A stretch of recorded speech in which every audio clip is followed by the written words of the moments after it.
At least 10 people killed, 70 others wounded from gun violence in Chicago over the long holiday weekend. Are calls for more police the answer?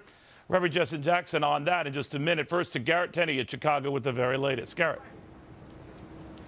Neil, one of those 10 shooting victims was a 5-year-old boy who was playing at a park with his dad when he was struck by a stray bullet. Incidents like this highlight why Chicago has become a focus of the national gun debate. Just this past hour, the Illinois legislature passed a bill making Illinois the last state in the nation to allow gun owners to carry concealed weapons. The legislature voted to override a veto by Governor Pat Quinn, who wanted to make the bill more stringent by banning guns inside businesses that served alcohol and limit gun owners to a single gun at a time. At a press conference earlier, Police Superintendent Gary McCarthy expressed some concerns that he has with this legislation.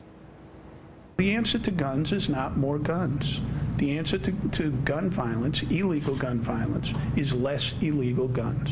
And, you know, as sure as we're standing here, we're going to have tragedies. It needs to be controlled in a reasonable fashion. And I don't see that that's happening right now.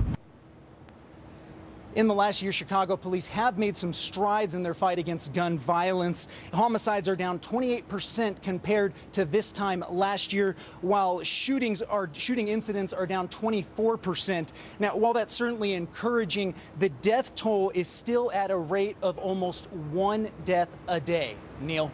Amazing. Garrett, thank you very, very much. Well, is more law enforcement the answer then, or more jobs, or both? The unemployment rate in Chicago is at 10.7%, well above the national average. The unemployment rate for teens throughout Illinois closer to 30%. And with 188 murders, 849 shootings in Chicago so far this year, the Reverend Jesse Jackson is looking for solutions to both problems.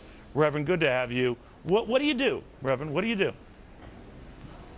Well, first of all, it is painful to see so many people shot and killed. Well, let's look at some characteristics of the area. Number one, in the Chicago, 81,000 vacant homes are abandoned lots. Unemployment in those zones is about 40% for adults, about 50% for youth. They've closed public transportation.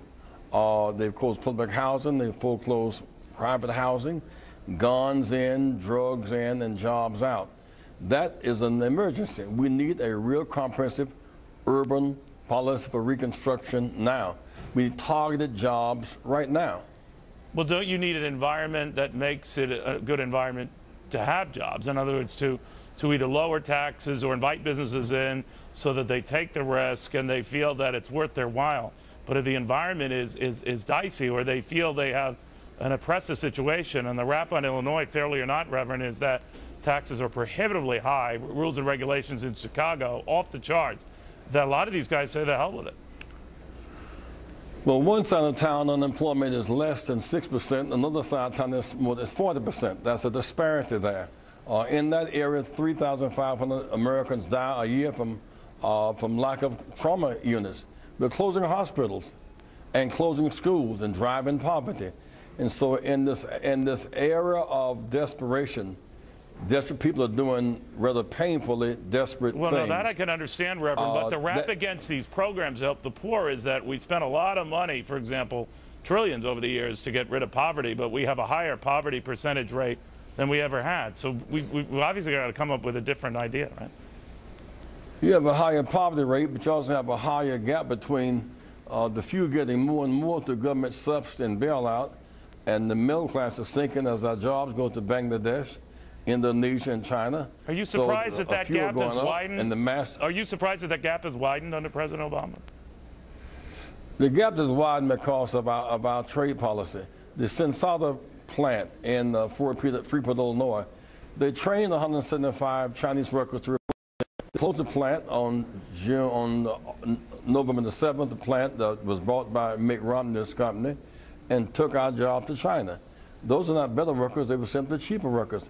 We pick up today the Gap store here in Chicago, where workers in Bangladesh are making 96 cents a day, or $38 a month. Those kind of wages drove the textile industry out of business across the South.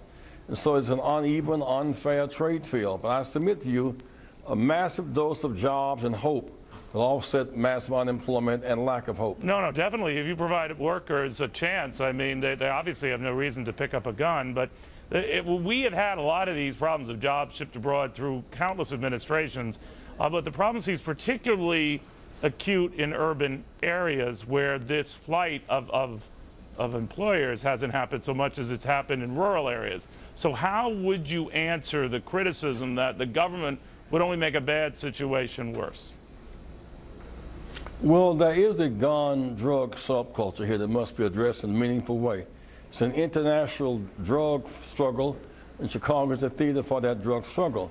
Therefore, the mayor shifting police around is not really going to work. We need housing, and we need trauma units. We need transportation, jobs, job training, and a job, and public schools for all of the children. We're not going to get better by bringing in more concealed weapons, cutting out art and athletics and music in our schools. That is not a wholesome vision. We need to do two things. One, revive the war on poverty, because war on poverty was working. Took poverty from 32% down to about 10%.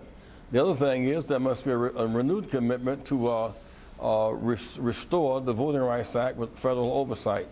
To throw voting rights from federal protection back to states' rights is a radical step backwards. Well, that won't change this crime. Court. That won't change this crime thing at all. It's apples and oranges. Well, there are kind of two issues. One, the fear that is sent over people because of the idea that you move from federal protection to states' rights, which already is becoming abusive. That's a factor. The other one is that we need targets. And the banks are in trouble, we bail them out. We didn't talk about bankers' behavior. We bail them out and leave the bankers in place. We need jobs, targeted jobs, in education and transportation right now. All right. Well, you are right about how the mixed messages we send on various bailouts. But, Reverend, always a pleasure, sir. Thank you very much. Thank you, sir. Jesse Jackson.